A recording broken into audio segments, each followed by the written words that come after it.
They came for me with flashing lights, badges, and guns drawn, shouting like I was some wanted criminal on my own ranch, mind you, in the dry Texas wind, with the dust swirling and my heart beating like a drum, not from fear but pure fury. The tallest of them, some joker with a plastic badge, steps up and yells, "You're under arrest for violating community safety codes and resisting HOA jurisdiction." I'm standing there thinking, what kind of made-up nonsense is this? Another guy fumbles for his cuffs, but I just look at him, stone cold, and ask, "Who sent you?" He grunts back, "HOA Compliance Task Force. Last warning." I squint at the patch on his sleeve, Community Enforcement Division, crookedly sewn, and no such department even exists in Texas. That's when I realized just how deep these folks were willing to dig their own graves, forgetting I was once the Attorney General of this state.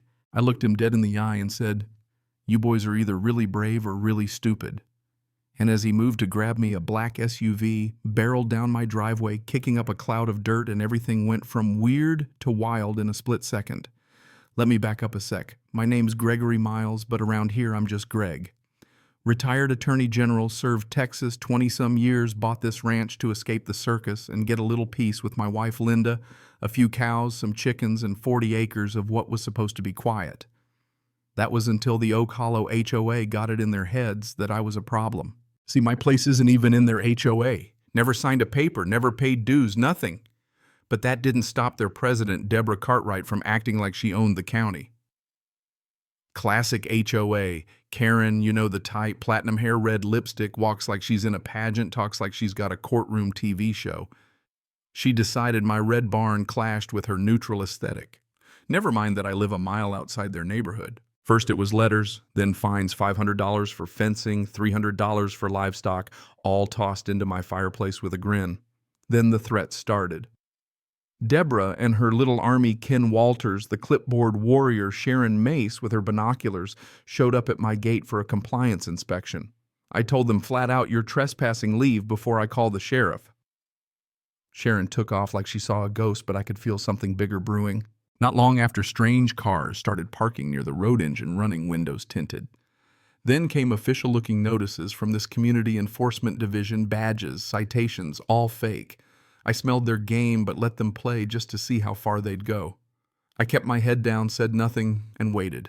Then this morning, 8 a.m. sharp, I'm out feeding chickens, and here come a black pickup and 2 old police Crown Vics flying down my private road tires, screeching, sirens, blaring lights, flashing like a bad movie.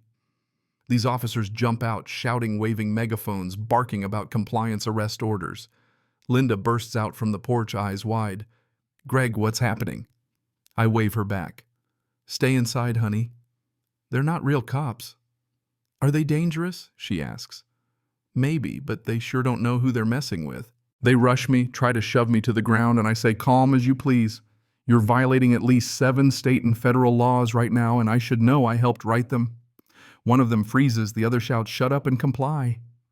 That's when the black SUV roars up, tires skidding, door flying open, and Sheriff Eli Donovan steps out, every inch the lawman badge, gleaming eyes sharp as a hawk. Eli doesn't even slow down, just barks, "Drop the cuffs!" His voice slices the air. The fake cop closest to me tries to play it cool.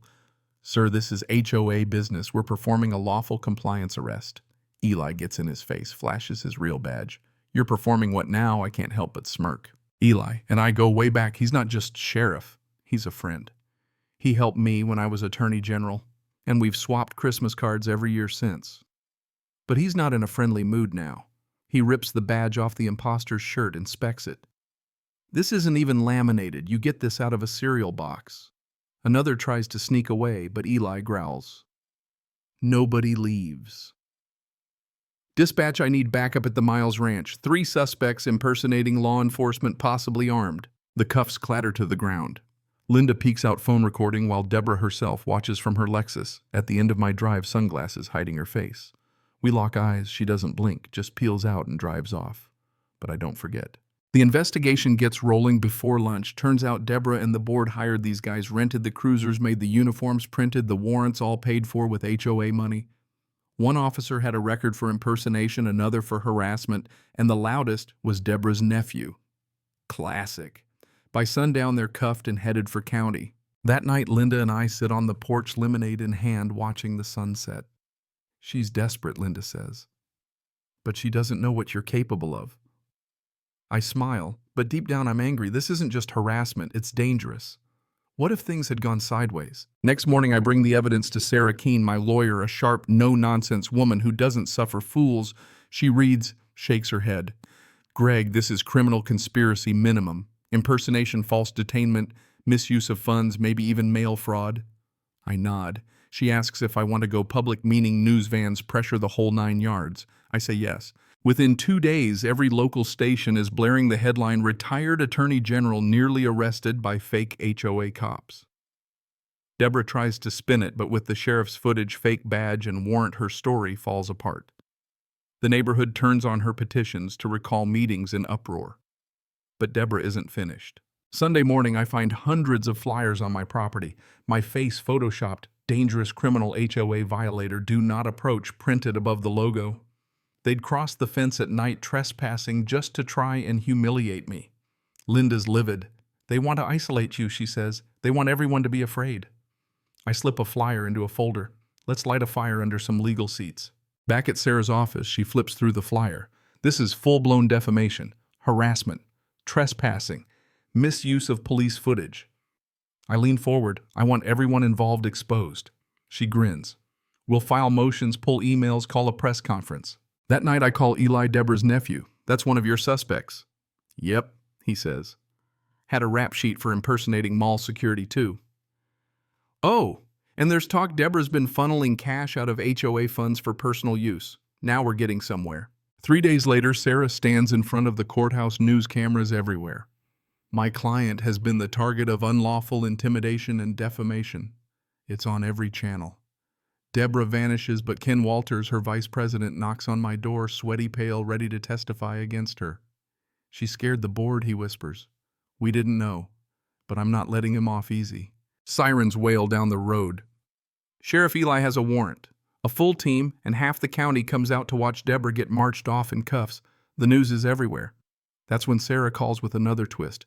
"Greg, she hired someone to dig up dirt on you. An ex-con you put away years ago." I feel my blood run cold. Ronnie Chase. Eli shows up next morning. "We found a tracker under your truck. Military grade." The FBI gets involved. Ronnie leaves a taunting video, then an envelope. "I'm closer than you think." He's playing a new game this time, it's personal. I double security, the HOA board collapses, and with the audit, Sarah finds the money trail Deborah paid Ronnie with HOA funds straight to a P.O. box. We file to dissolve the HOA. But then a plain brown package appears on my porch, no label. Linda spots it first. "Did you order anything?" I say. "Nope." And we call the bomb squad. Sure enough, it blows. No one's hurt, but the message is clear. This isn't about rules anymore. It's about survival. Now it's national news. Deborah's assets are frozen. Ronnie's tied to a criminal network stretching across Texas. A DOJ task force shows up at my ranch. "Will you testify?" they ask. "You bet." I stand in court, tell the whole story, and watch as the jury brings the hammer down. Deborah guilty of conspiracy and fraud. Ronnie nailed on federal charges, the HOA dissolved.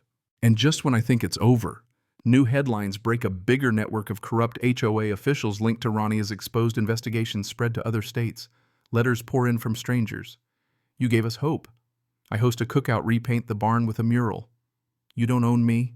Property, justice, freedom." Eli grins and says, "You really smoked out a hornet's nest." Maybe I did. But sometimes justice wears a cowboy hat. And sometimes the law just rides a tractor. Now, if you've ever tangled with an HOA or faced off against bullies hiding behind fake authority, let's hear your story. Where do you stand on justice, community, and fighting for what's right? Let's talk.